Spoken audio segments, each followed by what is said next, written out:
Alright, Scumbag Flanders coming at you again. This is, I'm going to redo it because apparently I was not aware where the microphone was on the iPad and I was blocking it. Anyway, so this is my video response to Victor and Ozzy's and Tomoko's video of their video review of these other videos on YouTube about rapists with their upskirt kind of stuff. So I guess I'm going to talk about the last video where I guess some kid, well, these guys were trying to confiscate this kid's phone.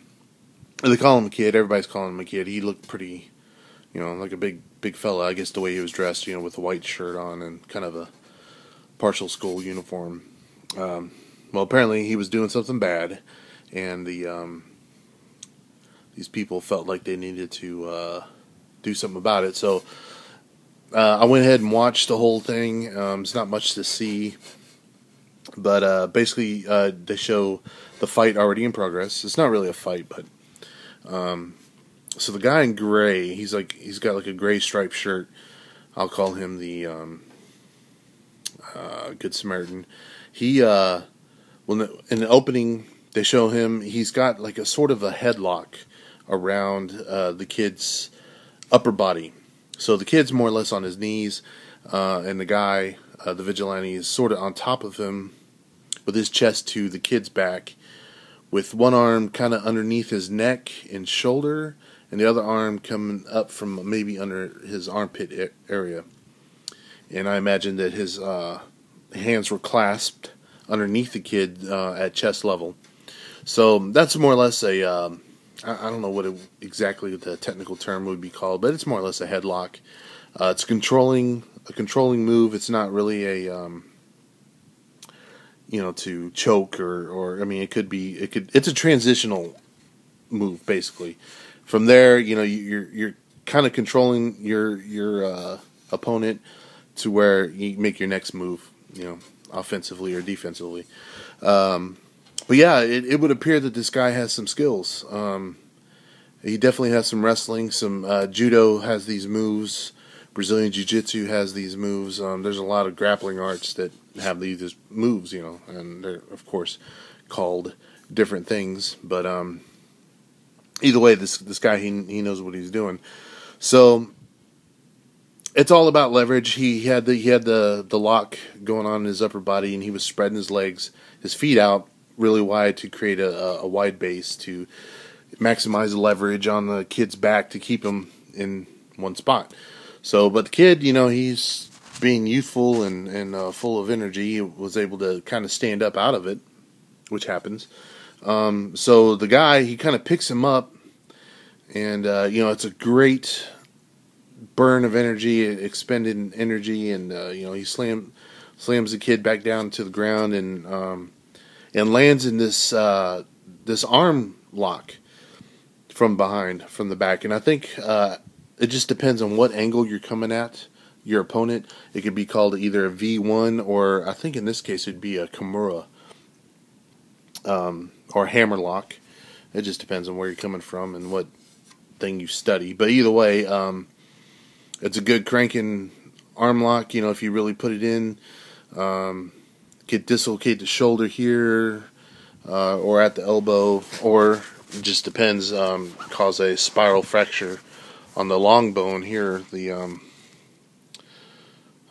would it be the humerus? Is that the humerus? I don't know. Either ways, so yeah, he slammed the kid down and landed right into it. He had skills. He kind of knew what he was doing. So in that case, it's a scuffle. It is a fight, and all fights look horrible. They all look like the most gruesome thing ever. But in my experience, this was not that big a deal. The kid was not harmed.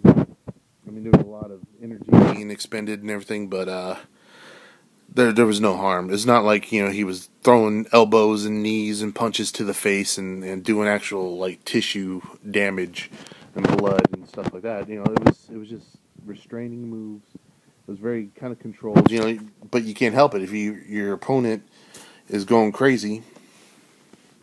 Crap! I think I was holding the microphone again. If your opponent is going crazy, and you have to match their energy, or they're going to get away and possibly do you some damage. So, yeah, it looked pretty gruesome. It looked pretty rough, but I don't think it was all that bad. And then the other people came, and it looked like they were able to get the thing out of his hand, whatever it was, and who knows what happened after that. But yeah, in my experience, sometimes I have to put my hands on people and hold them, and it's usually for dumb reasons. But there's usually alcohol involved, and these people aren't thinking clearly, and for personal safety and the safety of coworkers or people standing around or whatever. You can't just be like, oh well, this guy's drunk and I'll just use the minimum force possible and hope everything will be okay. You can't rely on that. People are capable of doing so many things, and if you just sort of let things go and just kind of go with the flow in situations like that, then chances are you're going to get hurt. So you have to take the upper hand. You have to seize it and just get the guy and restrain him. We carry handcuffs and put the guy in cuffs, and you just can't trust that he's thinking like, oh yeah, well, these guys are whatever. I don't know them. I don't want to hurt anybody. I just want to prove my point, or whatever. I am drunk, but I'm not going to hurt no one. You can't think that they're going to think that way. You got to think that they're going to be. Screw everybody. It's all about me. I'm getting away. I did something wrong. I know it. And if I stick around, I'm going to get in big trouble. So I don't want to hurt anybody, but let me get out of here. But no, it's either them or me. I'm out. So you just can't give them that extra footage, extra few inches or a mile. You got to take them down. You got to restrain them. And then, of course, if you put your hands on somebody, you have to call the police.